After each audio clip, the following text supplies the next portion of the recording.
Good afternoon, very good afternoon to all our friends from the regional centers.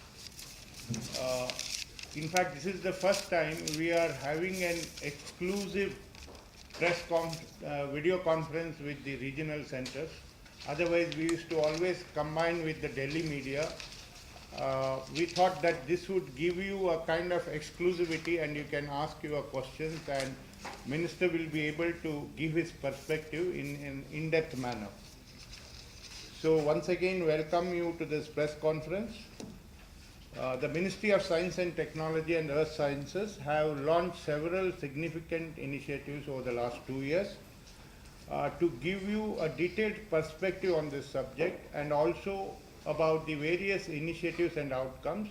We have with us the Honorable Minister for Science and Technology and Earth Sciences, Dr. Vardhan ji. My warm welcome to you, sir. Thank you. Also with him are Dr. Vijay Raghavan, Secretary, Department of Biotechnology, Dr. Asutosh Sharma, Secretary, Department of Science and Technology, Dr. Girish Sani, Secretary and DG CSIR, Dr. M. Rajivan, Secretary, Earth Sciences. I extend a warm welcome to all the secretaries. First, the Honorable Minister will make his opening remarks. Then after which I will call out the center's name. They can come on the screen and we can take your questions. Over to the Honorable Minister. Good afternoon, friends. I am so happy to meet all of you today here through this video conferencing. Although I know I have met most of you when I visited these places in the last 1.5 years. I understand that people from Hyderabad, Guwahati, Jammu, Bangalore, Trivandrum, Panaji, Goa, Mumbai, Bhubaneswar, Chandigarh, Chennai, Kolkata, Pune and Lucknow, they are all with me today. A warm welcome to you all from my side also. Friends, before I give my opening remarks, let me check if all of you have got these publications which we produced only last week to summarize our achievements of the last 2 years. Can somebody confirm to me from there? Yes. From PIB Jammu, where you, sir? Thank you so much. You see, this is a brief account of some of the glaring achievements which we thought we should highlight.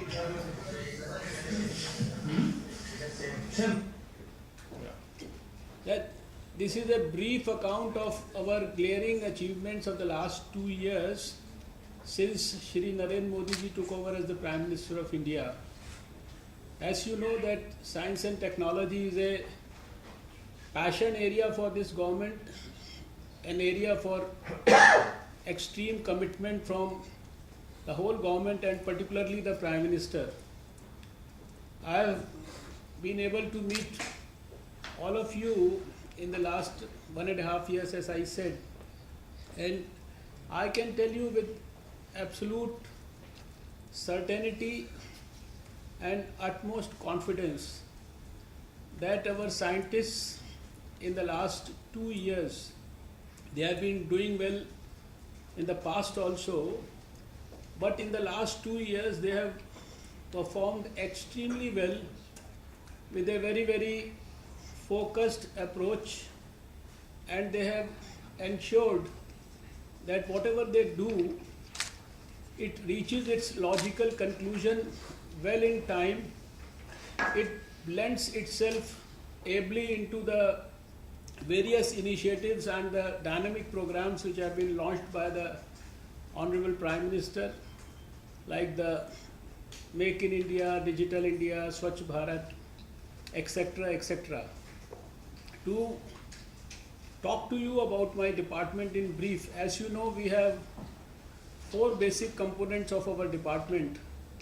The largest is the CSIR, followed by our Department of Science and Technology, then of course the Department of Biotechnology, and the Department of Ocean Sciences, which we call as the Department of Earth Sciences, which deals with weather forecasting and ocean related issues.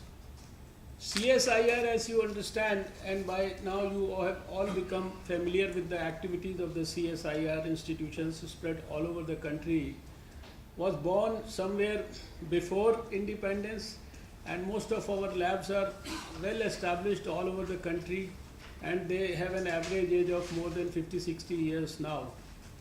As I feel great pleasure after having met scientists there and after having seen the great work having been done by the CSIR people, I can tell you that CSIR is the only institution of India which is, as per the Shimago ratings, rated amongst the first 100. It is the 84th institution in that rating, and it's the only institution of India which finds a place in that rating, international rating of 100 best institutions of the whole world. Our scientific publications, they produce something like 6,000 scientific publications every year, and they have a impact factor of something like 2.8, 2.9, which is very good as compared to others. And if I have to talk in brief about what they have done over the years, and particularly now I am focusing on the last 2 years, I would say that there are a number of things which the CSIR people have produced for the country, which certainly improve the life of human beings and give them significant aid to better their lifestyles. I start with the Great Aroma Mission, which is a hand-holding mission for farmers in Jammu and Kashmir. I talk about the vaccine which has been produced for the Jones disease, which protects the animals and improves their productivity. I talk about the latest achievement of CSIR in the form of BGR34, an anti-diabetic drug which has been found very, very potent and successful as per the initial reports, and the company which has started making it available to people all across the country itself reported to me in Lucknow that in the initial 3 months itself they had a turnover of something like 30 crores, and it has been able to reduce the blood sugar levels to normal in a very, very significant number of patients. I also want to mention here about our streptokinase, the latest generation streptokinase, which already the initial generation streptokinase is available in the market, but now the CSIR lab in Chandigarh is producing that clot specific buster streptokinase, which is in the second stage of trial, and I think it is one of the very, very powerful achievements of CSIR. Shear scanner, you know, I talked about it in Parliament also. We have reportedly 67-68% of milk adulteration in the country, and our labs have produced this testing within 40 seconds at a cost of, say, just about 5 paisa, 10 paisa. We can test the milk for number of impurities. We have already produced an indigenous broad spectrum confocal microscope. Then in Numaligarh, we have, with an investment of huge amount of crores, we have been able to set up an institution where paraffin wax, crystalline paraffin wax of the superior most quality is produced as a byproduct, and then this has been shown that it itself will help us in reducing the import cost by 50%, saving the country something like 500 crores. Some of our friends had the privilege, and I also had the privilege to be with them on the Sindhu Sadhana ship, which has been produced by the help of CSIR itself, which is into the ocean research. And there in the ocean research, we are doing so many things about energy, water, food, studies of the oceans and things like that. This ship is working wonders for ensuring a high quality research. The revolutionary Drishti, improving the visibility at the airports, you all know, is something which is of international standards, has been installed at a number of airports and is going to be installed at so many other airports, which helps the pilots while they are landing or taking off. Then, of course, the greatest thing which impresses everybody is the production of the gyrotron, which is helpful in nuclear fusion techniques. Earlier, this was being imported from America and other countries, developed nations. Now we have got this produced and it is in the stage of testing.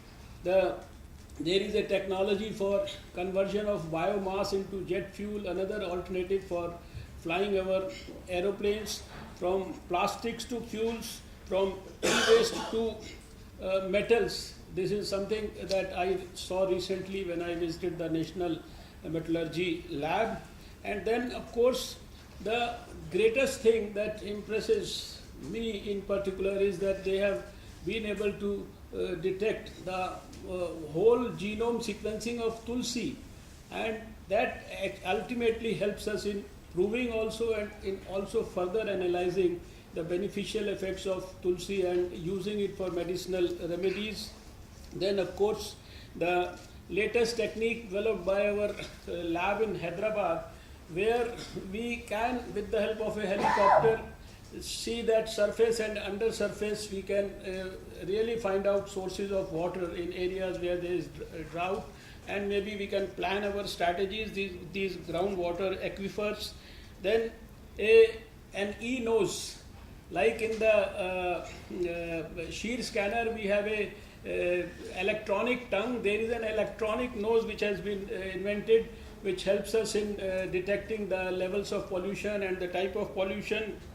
The TKDL, our very, very prestigious institute, is already, it has digitalized records of about 2.93 lakh of our Ayurvedic and other specimens, and it is this TKDL has ample now evidence and ample examples where they have been able to prevent biopiracy of our ancient Ayurvedic heritage.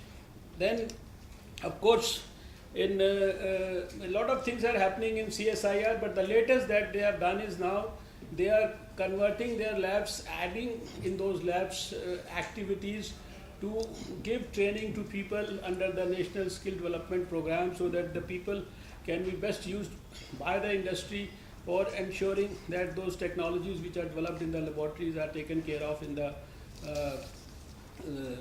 industries. And then, friends, I talk about the contribution of our laboratories in the space. You know, as the space is a different department, but most of the activities that take place in the space, they are helped by our laboratories. The AstroSat that you saw a couple of months back, it had the contribution of our lab in Bangalore, and this ultraviolet thing was added to that AstroSat by our laboratory. Then the recent you have seen the space shuttle, the reusable space shuttle, which hit the headlines only yesterday. There is a 30-meter telescope which we are producing now, likely to be installed in India ultimately at the end of the day. Then we have had recently a 3.6-meter telescope which was initiated and commissioned at Devasthal, which was, in fact, you saw that in Belgium our Prime Minister did that initial thing.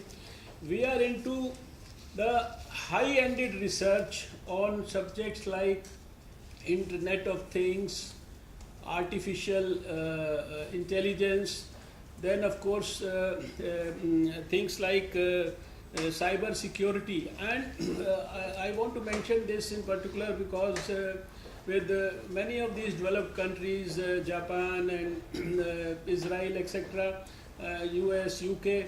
We have had a number of national, international agreements, and in areas where they have their strength, we have specifically focused that our agreements are in those areas in particular, so that we can learn a lot from those. Then the LEGO thing was the latest thing about which the Prime Minister mentioned, and signed an agreement in US. Our 37 scientists were involved with that LEGO observatory, which is going to be set up at 2 places in India. Then the big data analytics. This is another area on which our science and technology is working in a big way. You all know that the 21st of June has been dedicated internationally as the Yoga Day. And we have now an institutionalized mechanism of research to ensure that there is a science and technology of yoga and meditation. We can prove it further to the whole world that yoga and meditation helps the people qualitatively and quantitatively in terms of scientific parameters. In the Startup India movement, in science and technology department itself, there is a rise of increase in 500% budget, 100 new startups, 30 technology business incubators, innovation centers, 5 big research parks. They have all been created, they are all in the offing. Then we have the technology development which is happening for waste, whether it is a hospital waste or whether it is an e-waste with a plastic waste, etc. There are projects about which I can talk in detail later, about the strengthening of the rural economy and an inclusive approach, a project successfully done in Jodhpur, where we use the local resources and create an infrastructure industry, and it helps the people, employs the people, and it has been successfully done in this thing. Then the synchrotron is a beamline which has been installed. In fact, where we are using it in Japan and Germany for doing a lot of research, and there is an international collaboration. We are working for clean energy. Then I talk a little bit about biotechnology. You know, the Prime Minister ensured the first, one of the first things that he did in the last year was to ensure that the rotavirus vaccine is part of the universal immunization program. And this rotavirus vaccine, our scientists have ensured that with the help of the industry, it is available at $1 a cost which is $50 in America, and it is now part of the universal immunization program. I recently inaugurated a project in Kashipur, where from biomass, we are in fact 10 tons of biomass every day gets converted into 3,000 liters of 2G alcohol. And this is, I think, one of the most successful projects which has been launched in recent times.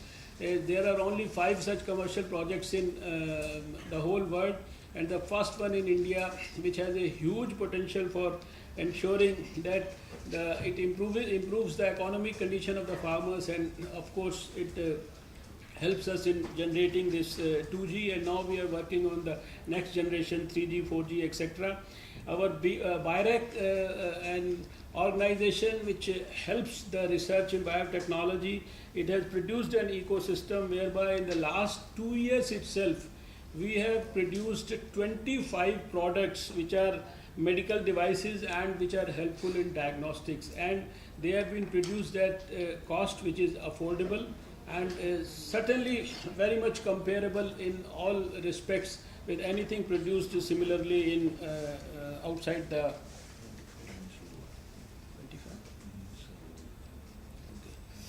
So, and then the vaccine for dengue and malaria, it is in the advanced stages. In BIREC, through BIREC, we are supporting 300 companies, 150 startups, 150 enterprises, and 15 incubation centers.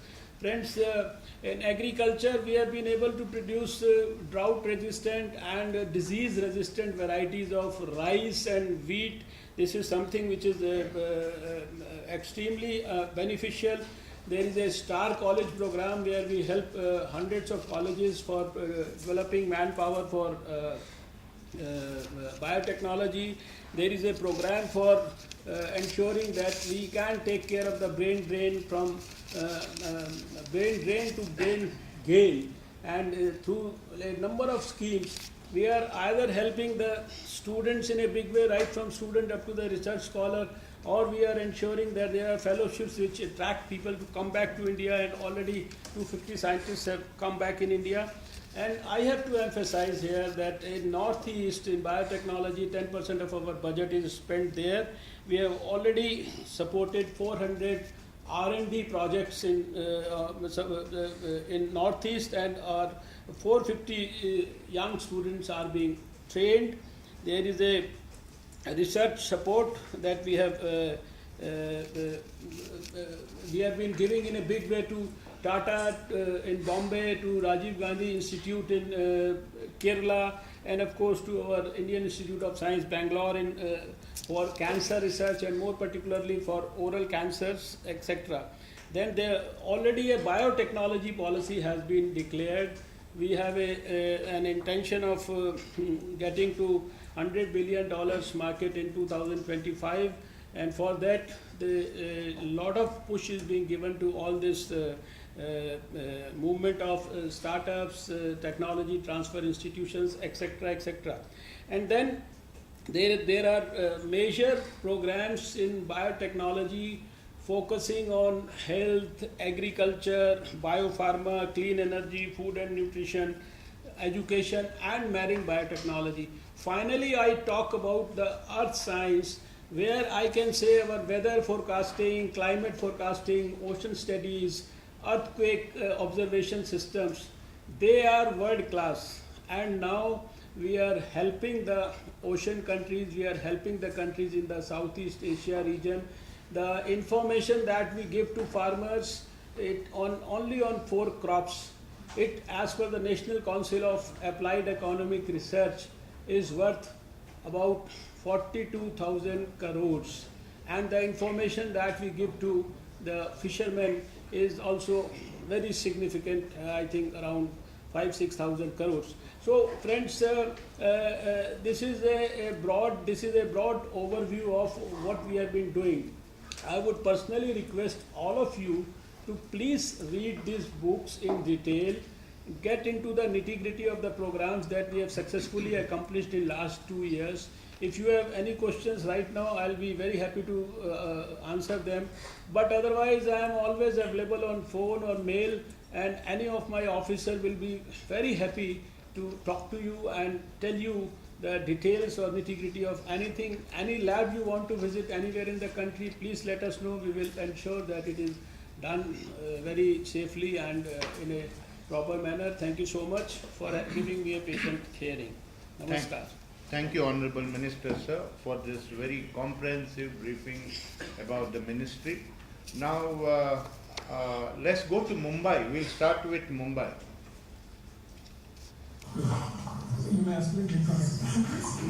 Mumbai, please. Mumbai. Yeah, we are. Yeah. Please identify. Please. Hello.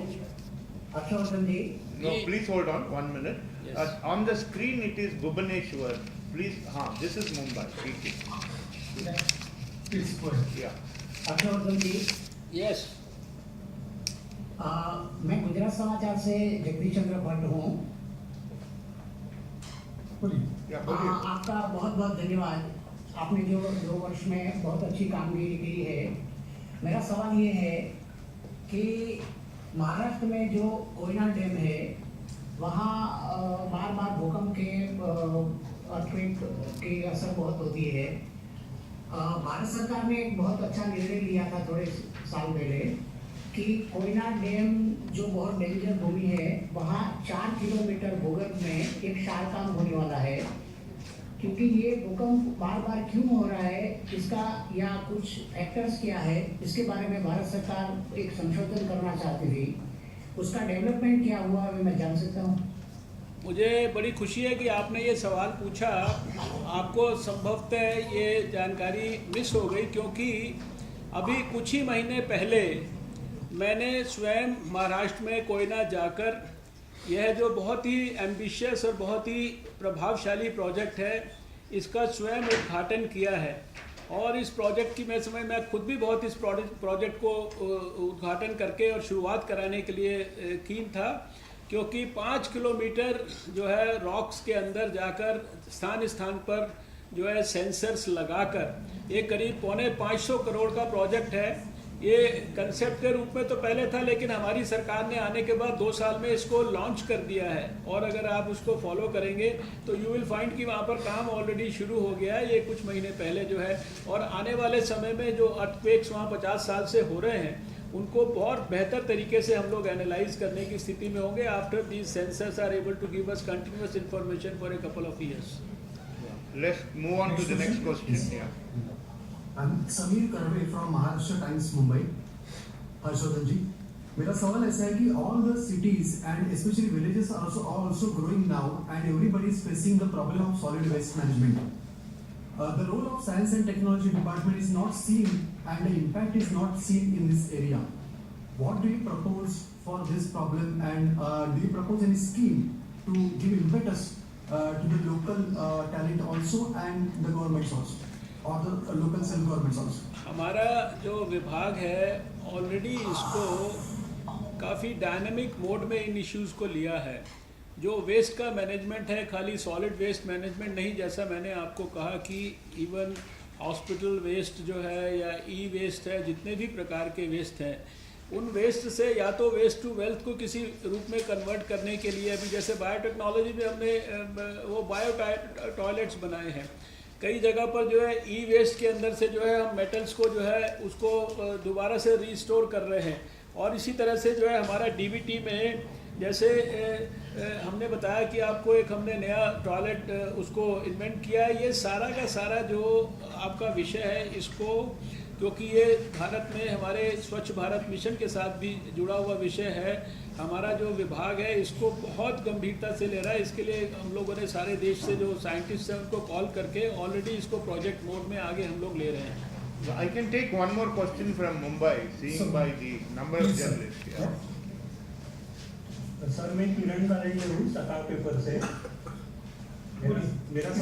मेरा सवाल ये है कि हमारे यहाँ पे semi urban area है या फिर रूरल एरिया है जहाँ पे काफ़ी इनोवेशन और नए संशोधन होते हैं, तो वो पेटेंट फाइलिंग की प्रोसीजर है काफ़ी धीमी है, तो उसको फास्ट करने के लिए और उसका मास प्रोडक्शन करने के लिए क्या एफर्ट किए जा रहे हैं?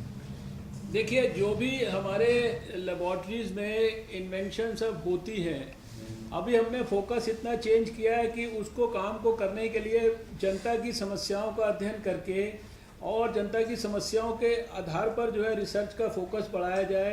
और जो प्रॉब्लम्स इतने सालों में सॉल्व नहीं हुई है, 60-70 साल में, उनको साइंस से सॉल्व किया जाए।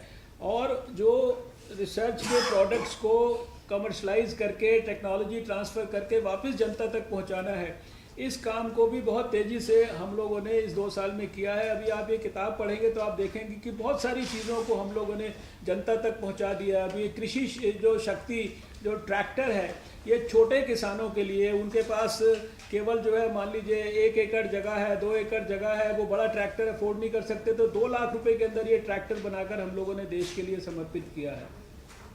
Let's go to Goa now, please. Please bring Goa on the screen.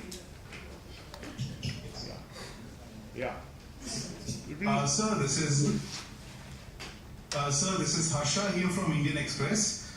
So the question was that given the fact that across the country there are heat wave going on, and the role of Science and Technology Department in monsoon prediction or early or advanced warning system for during the summer season. I know that already some project is going on where 20 days early warning is there, but can the scope be enhanced so that the administration as well can make advanced preparation to cope up with the monsoon?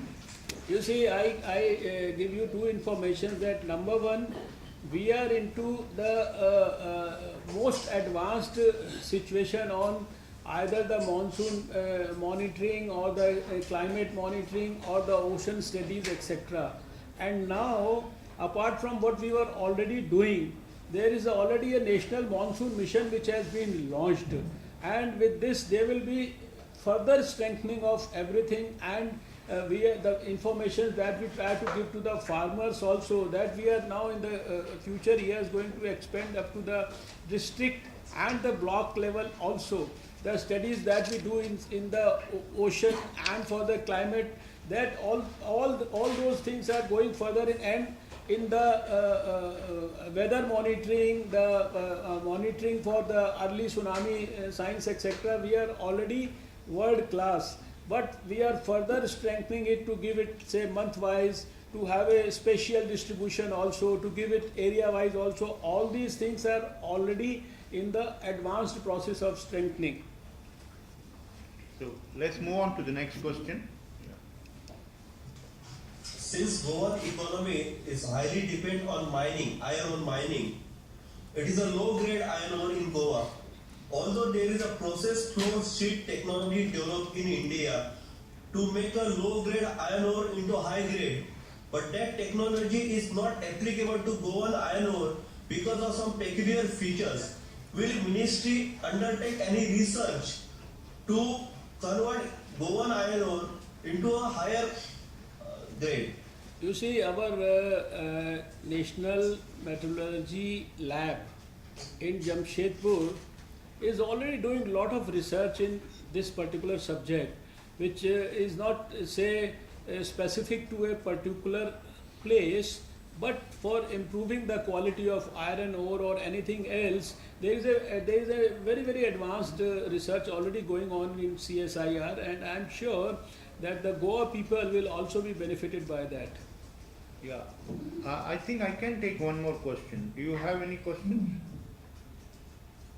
Sir, I see a mention of Marine Biotech Lab in one of your draft speech. Could you give more clarity on that beyond the fact that it's similar to space exploration? Some more clarity on that? You see, the only thing is, you see, biotechnology is something which you have to, basically we are connecting biotechnology and of course the marine life.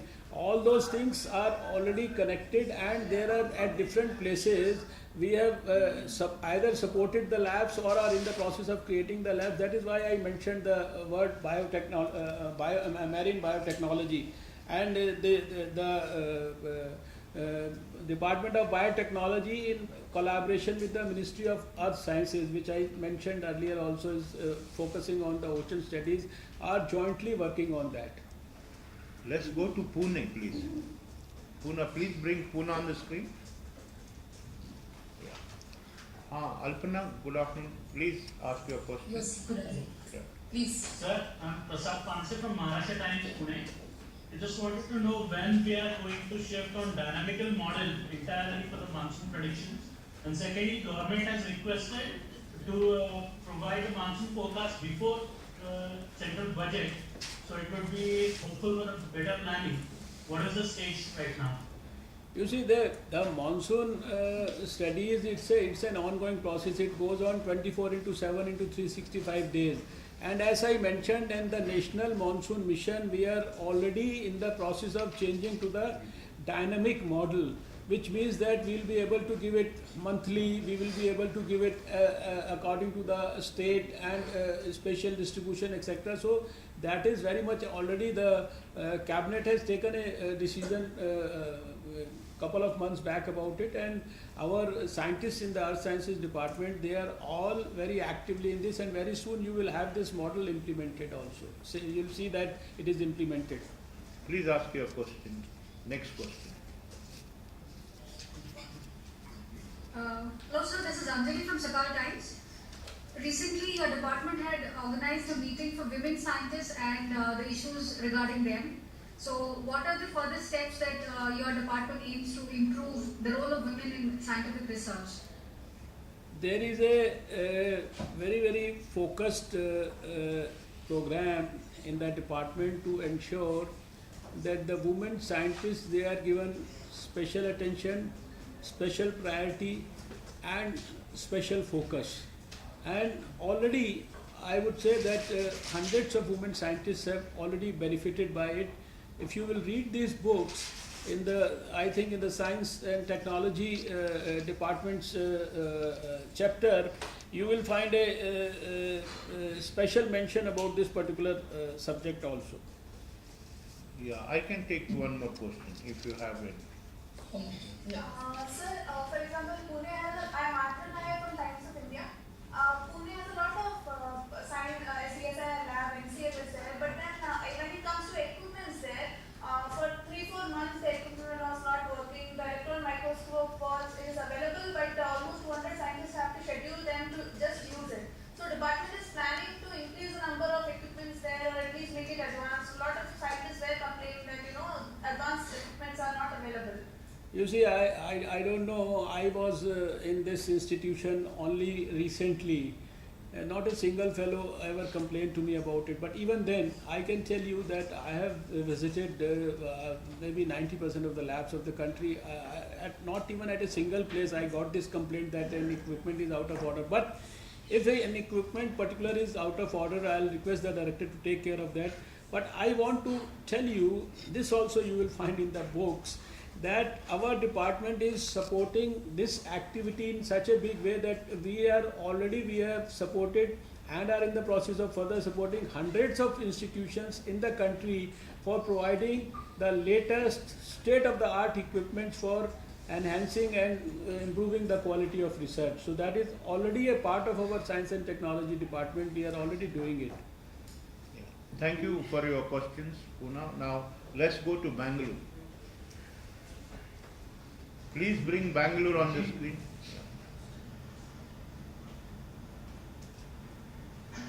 Bangalore, please.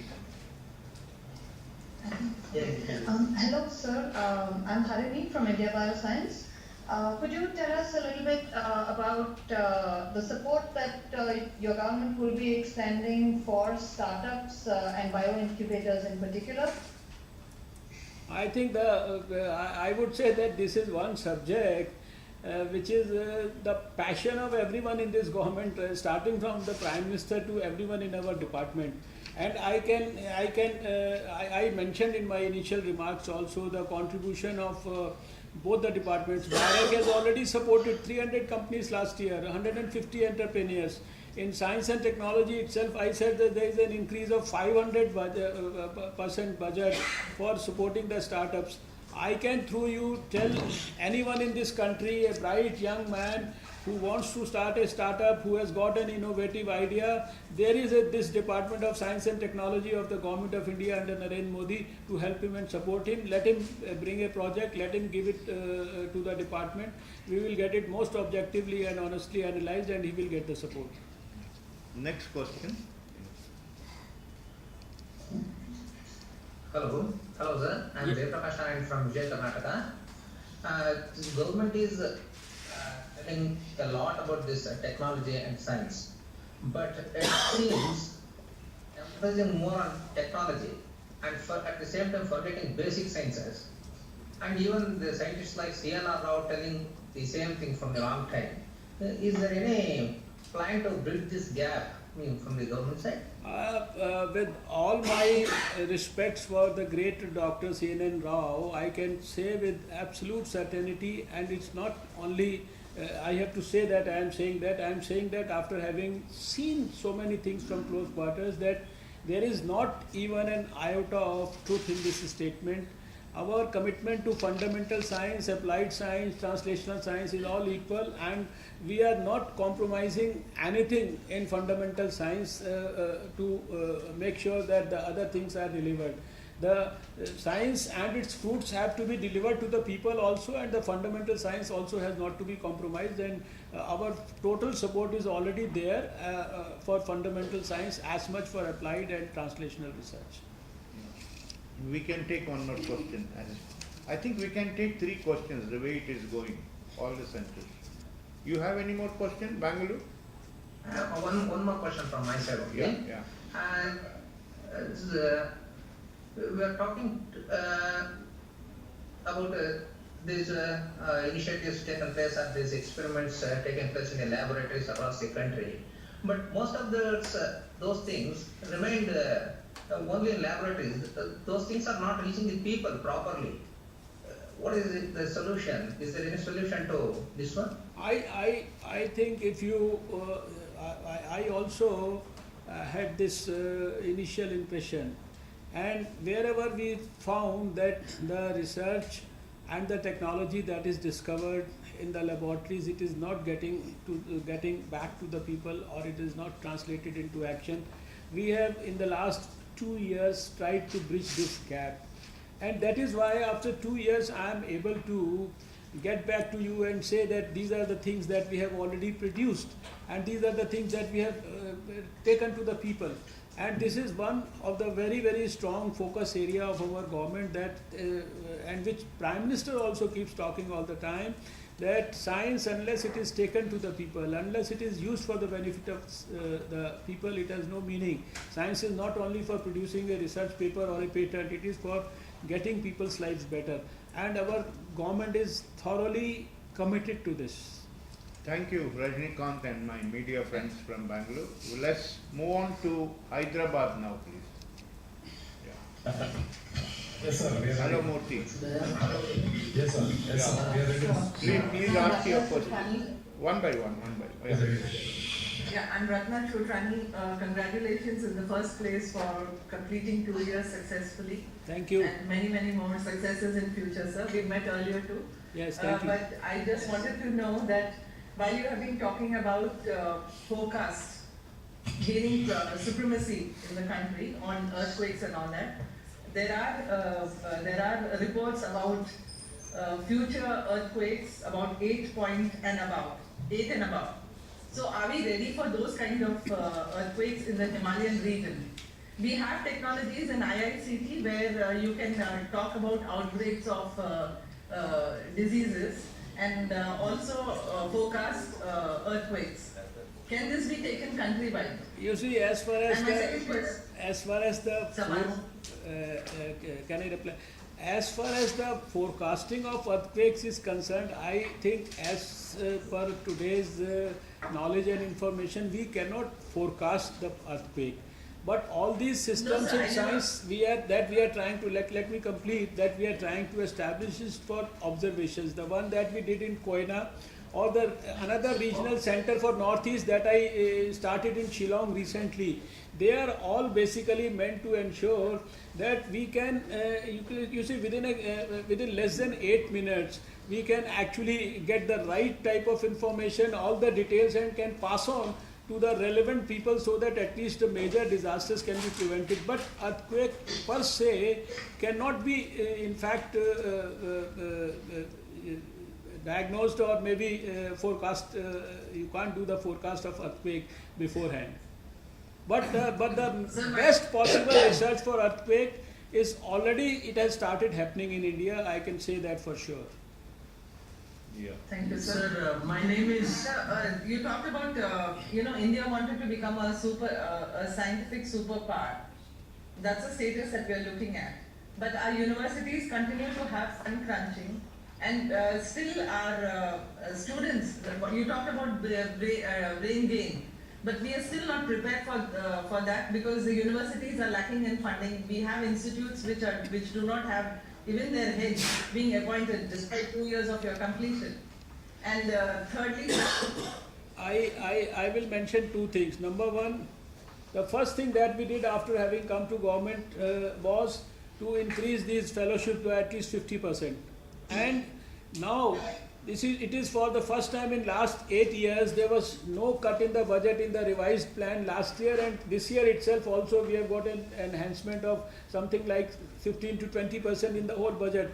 As far as we are concerned, we are trying to provide our best possible support to the universities or the IITs or any of those institutions in the country who are into scientific research. Our commitment is there and it will always remain there. We will move on to the... My name is, one question, sir. Yeah. Actually, my name is Sai Gopal. I am from Telangana today. Sir, how far are we from having a malaria and dengue vaccine in India, sir? You had mentioned about if they have reached at an advanced state. How advanced is the state, sir, for malaria and dengue vaccine in India? advanced in the sense that whatever is the meaning of advanced, I would say that they are into that stage itself. And you see, the vaccine or the drug discovery and the development mechanisms are not real simple mechanisms. They have to undergo a long process of clinical trials, animal trials, and so many things like that. And when I said, I did not say that for any other vaccine, but when I said that for dengue and malaria, it means that it is certainly in the advanced stages of research. For me to say that on one particular day, which day it will come for the use of people, it may be a little difficult to say that. But we are definitely doing a lot on this subject and very focused way, in a very focused way. Thank you, Murthy, and all the friends Can there. we take one question? Madam, you are asking 3 questions. I will come back to you if you don't Just mind. one question, just one Okay, question. I think Minister is also saying okay. Right. I have no Sir, thank you, sir. At what stage are we to take up that mapping of the sun that was planned for 2017? Now that we have mastered... sorry, I couldn't follow. Not audible, sir. Sir, we have mastered a lot of launches for satellites and all that. Yes. So where are we in terms of the launch Aditya sir, for mapping of the sun? You see, this particular question, 2017 was supposed this to be. particular question actually doesn't belong to me per se. It's ISRO activity, Yeah. but I think the ISRO people, they are doing an excellent job. They'll be more competent to answer it in the most meticulous manner. But as I also talked about the space people, they are doing a wonderful job, and our scientists are supporting them in all their missions from the back door. We are providing all the technical and the scientific inputs to them. Thank you once again. Let's go to Chennai now, please. Hello, Muthu. Thank you, sir. Good afternoon, Mr. Minister, and greetings from Chennai. Thank you. The first question will be by Ms. Subhashri of the Hindu. Hello, sir. This is Subhashri. Good afternoon to everybody. Good afternoon. To spend a funding of 2% of GDP, India needs at least 1,000 to 1,200 researchers, which has been documented now. We have 164 per million. So what are the steps being taken to raise this number? And in this context, it is not just sufficient to start more higher education institutes. It's necessary to have an inclusive development and strengthen the bottom of the pyramid also. What are the steps that the ministry is taking to ensure this? We need a very rapid growth from 164 per million to 1,000 per million. So how are we going to You see, ensure that? if you compare our scientific growth in terms of the growth that the others have, I think we are far better than them. And our scientific growth is something like 14% as compared to, I would say, the others have maybe having it for 4%, 5%. We are sixth in terms of number of scientific publications in the whole world. In nanotechnology, we are third in the world. And we are doing all these programs in a very proactive manner, which will at least ensure that there is development of scientific temper amongst our youth, starting from their student days up to the time they become research scholars. And their active programs, the fellowships like the Ramalinga Swami and the Ramanujam, etc., where we are trying to ensure that the people who have already gone abroad, they also come back. So there is a lot of focus on all these, and you will find details about all this in these booklets also that we have produced.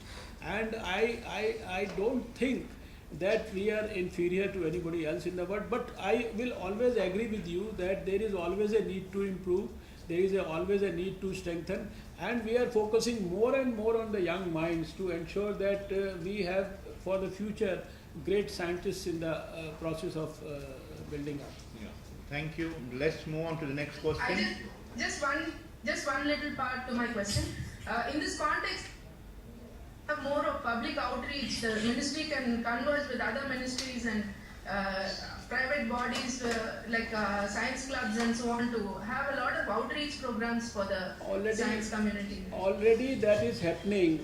You see our Science Express, which had this climate action this time as the theme, is one example. We are already having close collaboration with the Ministry of HRD, with the Ministry of Railways, Ministry of IT, DT, this Ministry of Industries. So there are a lot of programs in which we are working on issues of societal importance with all these ministries. And anywhere in the country, you see, there is the type of coordination and collaboration that we have with the IITs and the universities. And anybody who is working in the field of science, whether he belongs to the government sector, public sector or the private sector, you will find that he is some way or the other connected with our science and technology department, biotechnology department, CSIR. This science we are not doing in an isolated manner. There is a thoroughly comprehensive and all-inclusive approach. And when I say all-inclusive, we have projects about the rural economy also. We are ensuring that the involvement of the farmers and the poor people, all their issues are also taken care of. So you can be assured that our science is on a, you can say, very great path, and in the years to come you will find many more good things happening in this country. Thank you, ma'am. Thank you. Next question, please. The next questioner is Ms. Tejo ma'am of Times of India. Good afternoon, sir. The minister has remarked earlier in various press meets about not having a Nobel Prize for India in physics in C.V. Raman. But we have a lot of opportunity in the field of neutrinos. But again, neutrino research, ever since the ministry approved the project, it has not handheld and cultivated the project since then. So the project is also now mired in a lot of misunderstanding and a lot of controversy. So how is the ministry planning to handle it? What is the ministry's comment on You see, as far as the ministry is concerned, like you, it is again my desire also that we should have more of Nobel Prizes, and we never had any one after Dr. C.V. Raman. But our people, I think we are already working on it. All these, anywhere if we come across a problem or an issue which gets stuck up due to anything, we already we are into sorting it out. And this particular thing that you mentioned, I will personally get into the nitty-gritty of this and see what best we can do to take it forward in a very good way. Yeah. Muthu, next question from whom? Ramalingam of Dinamalai. Ramalingam of Dinamalai. Sir, good afternoon. I am raising two questions only. Two questions. Doesn't matter. Only, You can take it. Yeah. only one point, sir. Our state is a long coastal area. This climate and other changes have affected nearly 1 crore of people. You are telling something will be done to protect them. Sometimes the things which are telling from the center is connected with the state, and state has to implement it. What is the protocol to protect these 1 crore people from the what is called the high flush or some winds and other things? Number one, this question. Next you can ask after the answer. Next one you can ask after. Yes, I could. Yeah. Sir, please kindly allow me to. Yeah, I will allow you. No Okay, problem. sure. No problem. Since you are Ramalingam, I will definitely allow. You see, whatever research and whatever the outcomes of the research, they are not like for the or through the state government. We try to ensure that you see, like when I said the information that we provide to the fishermen, we have a very organized system along the coast, which we are further. Right now, we are providing information to 1 crore fishermen along the coast, and at many coasts we have these desalination plants have also been installed, which we want to further expand. A lot of studies are going into ocean studies about all these. You mentioned that some disasters, some ocean waves, thunderstorms and all those things. All these informations are shared with everyone in the country. The state government doesn't come in between passing on these informations and the messages to either the farmers or the fishermen. And we are committed that whatever we are able to, you see, in the last 2 years, we have been able to get across to now about 30 million farmers, and through various mechanisms, out of which 11.5 million get direct our text messages. 1 crore fishermen are already 1 million fishermen are already getting these messages. So we will ensure that in times to come we expand this activity, and we want to ensure that we reach to each and every fisherman, each and every farmer in the country. You can continue, sir. That is not. Second question is, because nowadays the heart patients number increased, and in Tamil Nadu the private hospitals have a big say than the government hospitals, and this stent has become so costlier, and they are sometimes cheating even if court cases come with by some people telling that good stent was not given fixed to the party.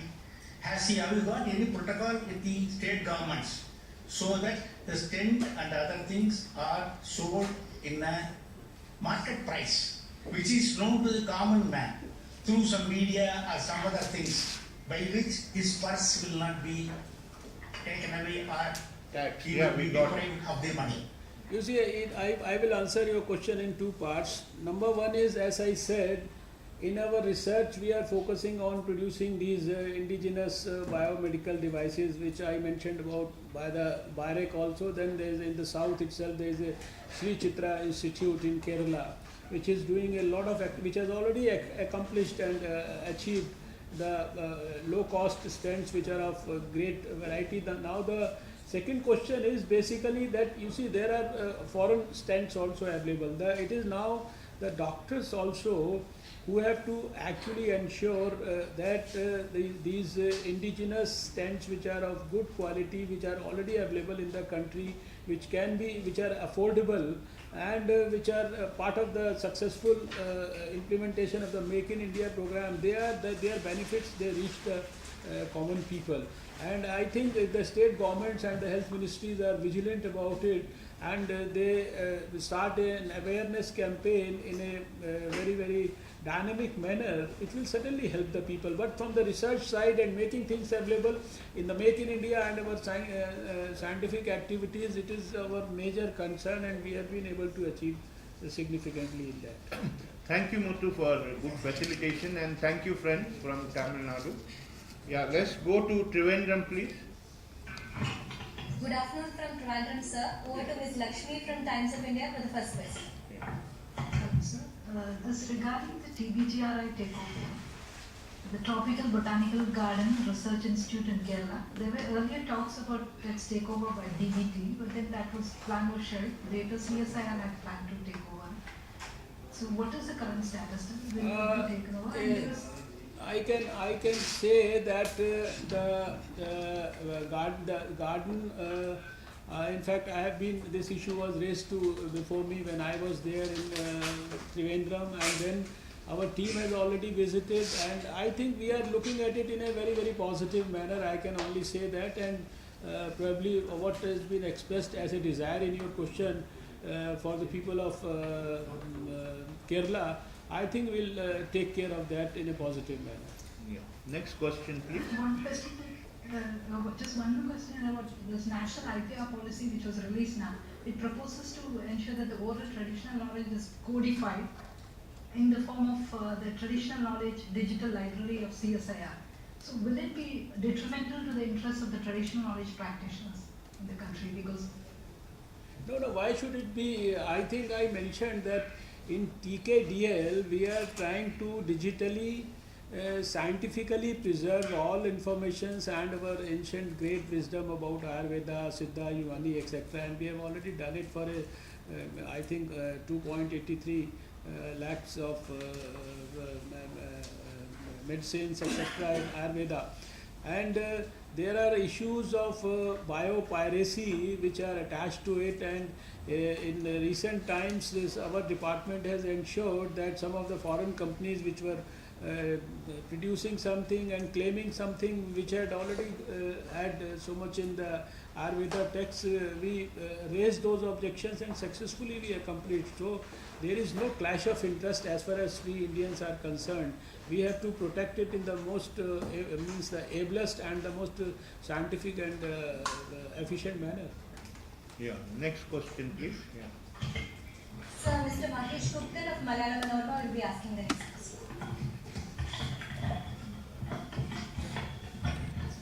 Hello sir, we just met 2 days back in our Kochi office.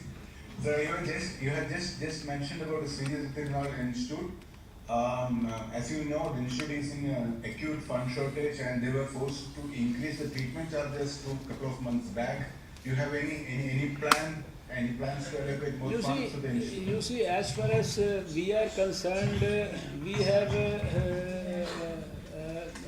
we have always supported the institute and we will continue to support, but the state government also has to take its share of supporting the institutions that are built up in the state. As far as we are concerned, we are always positive for any institution which is doing good work and doing work in a scientific manner. Yeah. We can take one more question, Lakshmi. Yeah. Anyone there? I'm Tiki from the Union Express. The Kerala government had approached the centre for including damages caused by coastal erosion and lightning in the list of natural disasters. What is has the centre taken any decision regarding it? Sorry, please, I couldn't follow what you said. Please, can you repeat? The Kerala government had approached the centre on multiple occasions for including damages caused by coastal erosion and lightning in the list of natural disasters, so that the affected can be given distress relief. Has the centre taken any decision regarding that? Honestly, I am not aware of this particular issue, but since you have mentioned it here, I will take your question to the relevant people in Government of India and see that if it is not attended, there is some proper concern being taken care of by them. Yeah. Thank you, friends from Trivandrum. Now let's move on to Bhubaneswar. Bhubaneswar, please. Yeah. Adhikari ji, you are there? Hello. Yeah. I am here, sir. Yeah. I am here, sir. So now Mr. Vijay Vardhan from Indian Express will be putting the question. Hello, sir. Sir, I have a state-specific questions. Since you know, sir, Odisha is prone to tropical cyclone, and after the 99 super cyclone, this Hulu and Pailan happened. Your department's concerned, sir, for setting up for Doppler radars. While one has been operationalized at Paradip, the 3 others are still not finalized. Although plans have been given and the government has facilitated everything, it is yet to be operationalized. What is the problem, sir? I think there is no problem. Whatever has been planned, it is being expedited. As far as the cyclone predicting etc. is concerned, you have recently observed in Hudhud and Phelan etc. how we have, you see, earlier it used to be hundreds and thousands of people who used to be affected, but it's now the number is in double digits itself, the recent examples. And I can assure you that whatever is required to be expedited, we will make sure that I have this information which has been given by my colleagues that Doppler radar at Paradip, Gopalpur and Chandipur, they are already there. And Chandipur, they are already there. No, sir, only Paradip has been operationalized. Baleswar has been finished, but it is yet to be operationalized. The others will also be operationalized, don't worry about it. Sir, I have another state-specific question. We are the Department of Oceanography in the University of Berhampur. But sir, I think that is, the department is suffering due to lack of funding and support from the ministry. You see, that the department functions properly, there is absolutely no research work and nothing is being done properly. Honestly, I am not aware of what you said, and this particular thing that the department is suffering because of funding etc. has never been brought to my notice. I will ask my officers to look into it, and if there is anything that has to be done from the center, we will certainly take care. For us, my officers have also confirmed that there is no proposal from the university pending. So I would say I would ask you to request the university people also that if they have any problem, they have to bring it to our notice. Otherwise, we can't help them without a proposal. Can we move on to another person?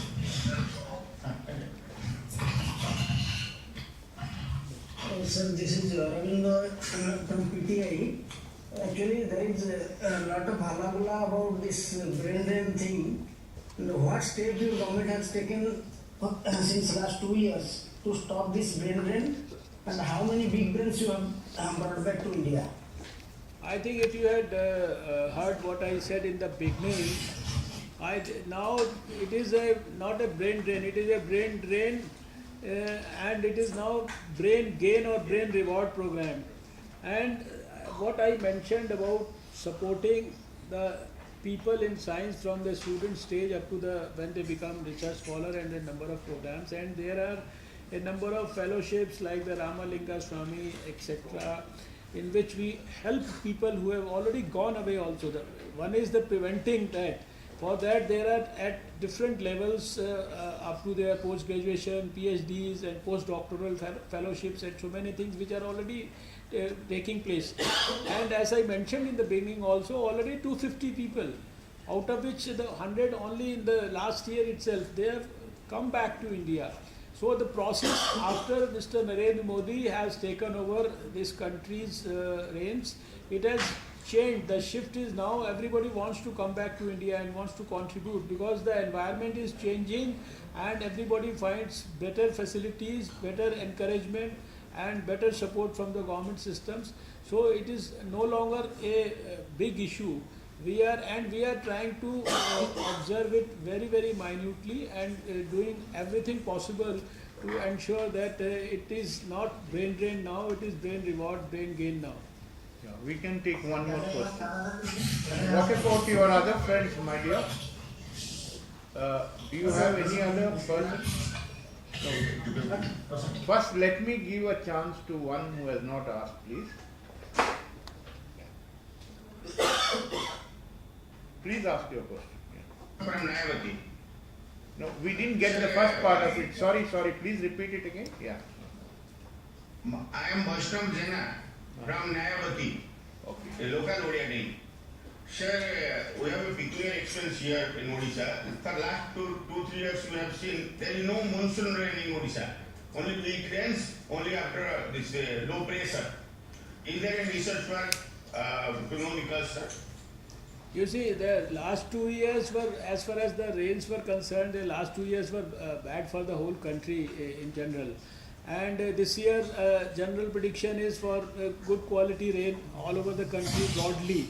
But as far as the rain situation specific to Odisha, I think now when we are moving to that dynamic model, we will be able to give you more relevant information area-wise also, and month-wise also, and we will be able to put a more scientific activity into action to ensure that the things are communicated to the relevant states more in detail from time to time.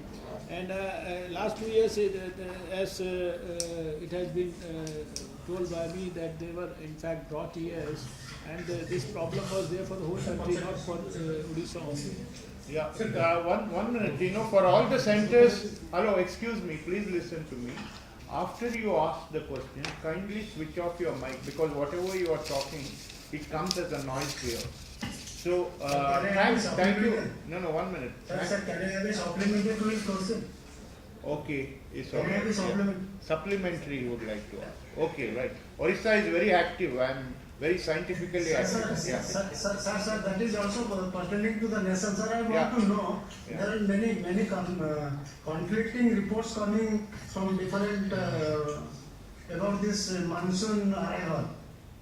Sir, what is your date with the monsoon? I think I don't know what sort of conflict you are encountering, but as far as the Department of Earth Sciences is concerned, we have already predicted a good quality monsoon this year, something like 106%, and this has been this information has been shared with the whole country long back.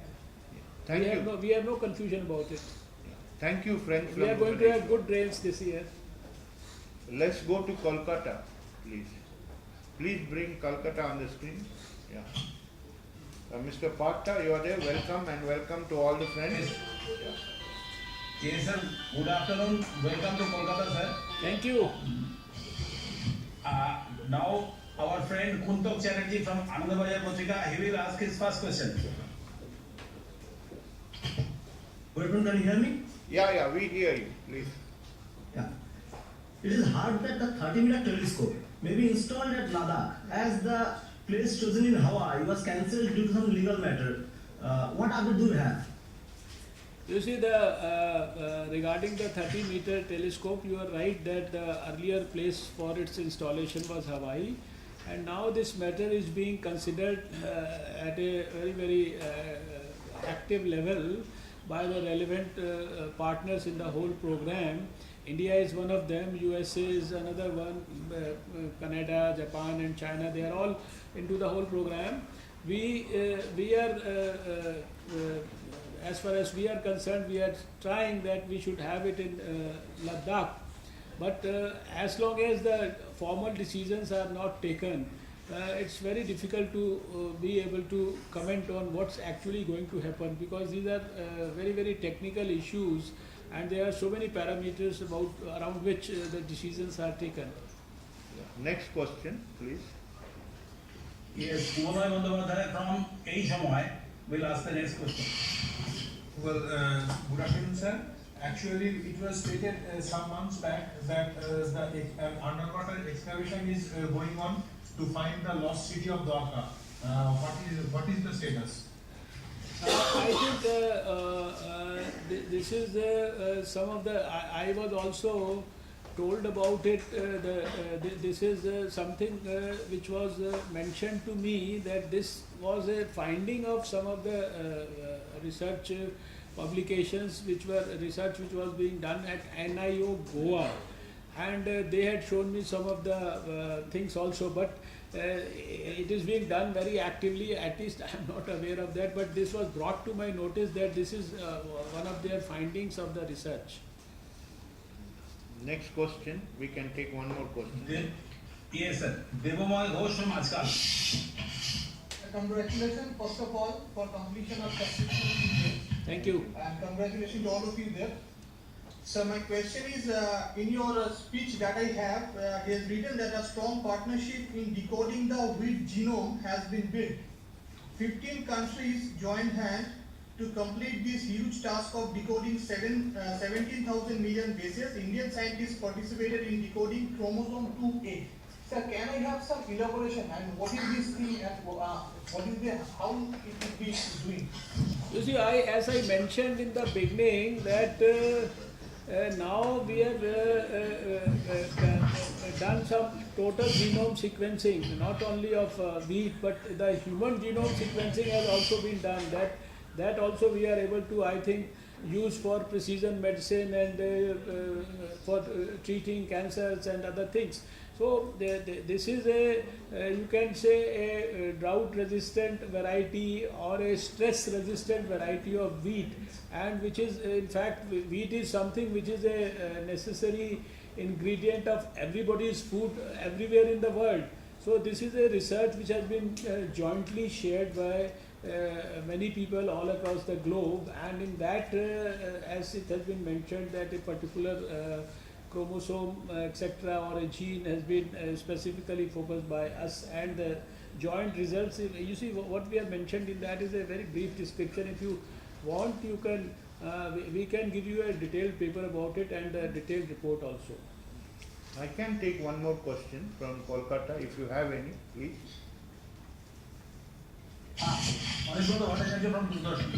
Sir, is the government taking policy and measures to draw the young minds in the field of fundamental research?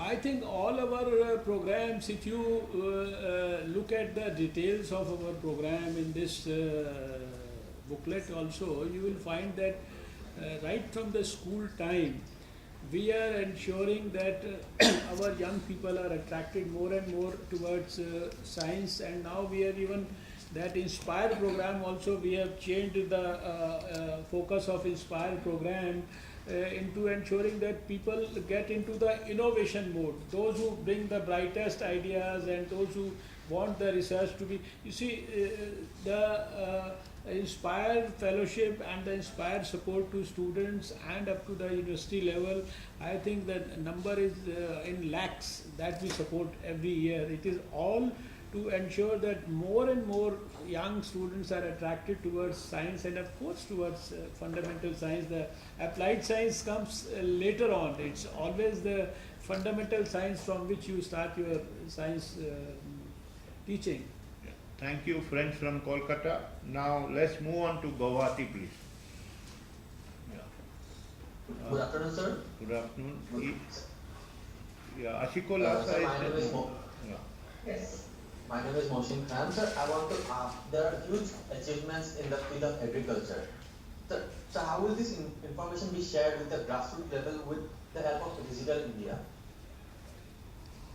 First of all, let me thank you because the Assam people, Guwahati people, they have selected and chosen and elected my dear friend Sarbanand Sonowal as the Chief Minister of Assam, and he must have taken oath there in Guwahati. I missed this program because I had to be here, but I would have been there in Guwahati today. And as far as what you said about agriculture, you see a lot of information we are providing to the farmers. This is through our meteorology department, through our this agro vigyan kendras, etc. And as I mentioned that right now we are providing information to 11.5 million farmers in the country. As far as Guwahati is concerned, I can tell you that there is a Rural Information Technology Center for Farmers there in Guwahati, which is part of an integral part of India's development gateway. So the information that we have to provide to the people who are involved with agriculture, they are all scientific informations, and as we mentioned, we are producing those varieties of rice and wheat which are drought resistant, with less water, those varieties can come. So many of missions are there. The Aroma mission is another mission where we handhold the farmers and help them in getting those medicinal plants and aromatic plants, other things. So a lot of things for the farmers are being done. I mentioned about there are so many equipments which are our CSIR is producing, which help the farmers and of course those who help in the farm to basically have you can say easy access to things without much labor. They can probably use them. I mentioned about the tractor, and so this is one of the very focused area, not only of the Science and Technology Department but of the Prime Minister also is so much concerned about the welfare of farmers and ensure that science is used to the best possible in the best possible manner for the welfare of the farmers. Thank you. Next question, please. Hello, sir. This is Vijay Vishnopus. My question is, in Northeast, we have huge amount of biomass which can be converted into biofuel. How DSC take necessary action to help Northeast in this sector?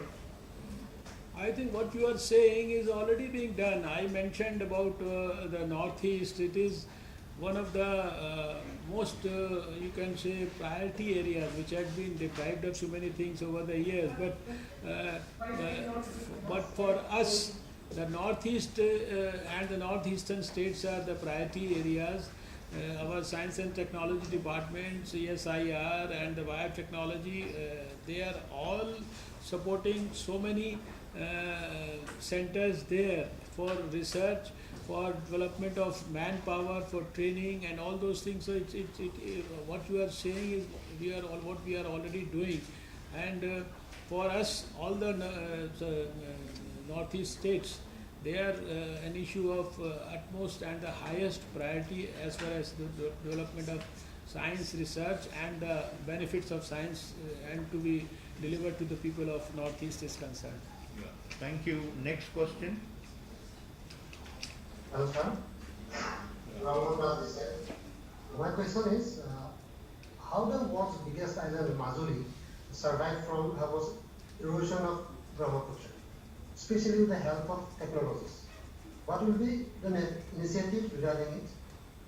Because Brahmaputra board has spent many efforts for a long years. Can you kindly repeat the question slowly? We didn't get it properly. Yeah.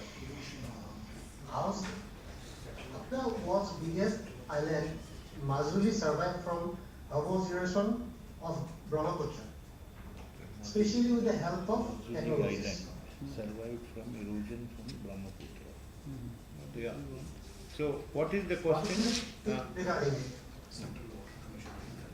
Please ask the question. You see, I followed what you have said. I think this is a subject which directly doesn't concern our ministry. It is dealt with by the Central Water Commission. I will certainly convey your concerns to them and maybe we will get back to you. So we can take one more question from Assam. If you have Sir, it. Northeast is known for biodiversity. How biodiversity of Northeast can be kept through science and technology? You see, that is all. That is what we are already trying to preserve. And biodiversity preservation, if it was not essential or if it was not the priority, we would not have got into so many projects of different nature that we are. I have been to many of your states, and I see that whether it is in Manipur, whether it is in Nagaland or in other places, Assam, all these places our labs are scientifically ensuring that we do the best possible research to protect biodiversity and also then we also to ensure that their research projects are delivered to the people not only in Northeast but also to the rest of the country. And there are already I tweeted also last week, there are so many training programs for major chemical ecology and other departments where they are all involved. I recently inaugurated one such in Nagaland. Yeah. Thank you friends from Guwahati. Let's move to Chandigarh now. Yeah, Ravindra, please ask your questions. भाई GS बोल रहा पंजाब के सारे group से hello Yeah, we hear you. Yes, sir. Yeah. My question यही है जी सुवर्धन जी से इसने कहा इन्होंने कहा कि फंडों में कोई कटौती नहीं की और फंड बढ़ाए भी हैं परंतु जो बच्चों में नई पीढ़ी है जो साइंस में रुचि कम हो रही है उसके लिए सरकार की क्या योजना है जैसे पंजाब जैसे स्टेट में बच्चे भी पूरे नहीं मिल रहे साइंस के और पढ़ाई बंद हो रही है उसके बारे में पूछना चाहते हैं। देखिए मैंने इस 1.5 घंटे में इस सवाल को 1-2 बार जवाब भी दिया है। ये आपकी एक बात से तो मैं थोड़ा सहमत हूँ कि साइंस के प्रति जो है पिछले 10, 20, 30 सालों के अंदर लोगों के मन में थोड़ा सा रुचि कम हुई है। जब हम डॉक्टर बने थे तो सबसे पहली प्रायोरिटी होता था कि साइंस में जाना, डॉक्टर बनना, इंजीनियर बनना। वो चीज़ें धीरे धीरे उनमें परिवर्तन आया है पिछले समय में। लेकिन इन सब बातों को ध्यान में रखते हुए और ये जानते हुए कि साइंस के माध्यम से, विज्ञान के माध्यम से ही शायद जो है हम जनता की बहुत सारी अनसुलझी समस्याओं का, जिनको कि पिछले 65-70 सालों में देश समाधान नहीं कर पाया, वो साइंस के माध्यम से ही हो सकता है। और इसलिए साइंस की मेन स्ट्रीम में अच्छे बच्चों का, जो इंटेलिजेंट ब्रेन है उनका, यंग लोगों का, उनका जाना बहुत ज़रूरी है। और इसीलिए भारत सरकार साइंस को प्रोत्साहन देने के लिए बच्चों के स्कूल के लेवल से लेकर और यूनिवर्सिटी लेवल तक और उसके बाद भी लगातार इतनी सारी स्कॉलरशिप्स और इतनी सारी फेलोशिप्स हैं। और जैसा मैंने पहले भी कहा कि हमने अपनी जो रिसर्च स्कॉलरशिप्स हैं सबसे पहला काम जो है हमारी सरकार ने 6 महीने के अंदर आके किया कि 50% से ज़्यादा जो है वो स्कॉलरशिप जो है उसकी जो अमाउंट है उसको बढ़ाया, और कई ऐसे प्रोग्राम जो इंट्रोड्यूस किए हैं। और अभी स्टार्टअप जो इंडिया है उसके अंतर्गत जो है उसको ध्यान में रखते हुए भी जो इंस्पायर प्रोग्राम है उसमें भी जो है इनोवेशन के कंपोनेंट को बहुत ज़्यादा बड़े पैमाने, और ये हर वर्ष ये लाखों बच्चों को हम लोग स्कॉलरशिप देते हैं। और नए नए जो नौजवान बच्चे हैं उनको जो है नौजवानों को इनको साइंस के प्रति अट्रैक्ट करने के लिए बहुत सारी योजनाएं हैं। साइंस के माध्यम से जो नए स्टार्टअप्स शुरू करना चाहते हैं, एंटरप्रेन्योर्स बनना चाहते हैं, अपनी रिसर्च, अपने इनोवेशन, नए आइडियाज़ को ट्रांसलेट करना चाहते हैं, लोगों के भले के लिए काम करना चाहते हैं, उन सब के लिए हमारे विभाग के अंदर जो जितने भी हमारे कंपोनेंट्स हैं वो सब जो है पूरा का पूरा जो है हम जो है उनको सपोर्ट करते हैं। देश में बहुत बड़ी जो है जैसे बड़े लोगों के लिए साइंस कांग्रेस होती है, हम लोग देश में जो है बच्चों के लिए जो है ये नेशनल साइंस कांग्रेस करते हैं। हर साल कहीं पे होती है, सारे देश भर के बच्चे वहाँ जाते हैं। साइंस एक्सप्रेस ट्रेन है वो 8-10 महीने तक सारे देश के अंदर जाती है। इस बार उसको हमने क्लाइमेट एक्शन के ऊपर उसको जो है फोकस किया था, क्लाइमेट चेंज पे फोकस किया था। उस साइंस एक्सप्रेस के अंदर जो है सारे देश में जगह जगह जाकर उसमें लाखों बच्चे अभी तक इस बार जो साइंस एक्सप्रेस हमारी जो दिसंबर के महीने में गई थी उन्होंने, और फिर उसमें हम बच्चों के लिए रेलवे स्टेशंस के ऊपर जो है ट्रेनिंग के प्रोग्राम्स करते हैं, जहाँ जहाँ वो पहुँचती है वहाँ के स्कूलों के बच्चे आके देखते हैं। तो साइंस में रुचि को विकसित करने के लिए जितना भी अधिक से अधिक संभव हो सकता है वो हम कर रहे हैं, और इसको और ज़्यादा जो है हम आने वाले समय में और प्रोत्साहन देंगे। You can ask your next question, please. नमस्कार सर, वीपी सिंह नाटा देश से चंडीगढ़ से। मेरा सवाल ये है कि जो देश में अनाज की वेस्टेज होती है उसको रोकने के लिए कुछ क्या किया जा रहा है, और दूसरा है बुजुर्गों के लिए खासतौर से मेडिकल में क्या किया। Thank you.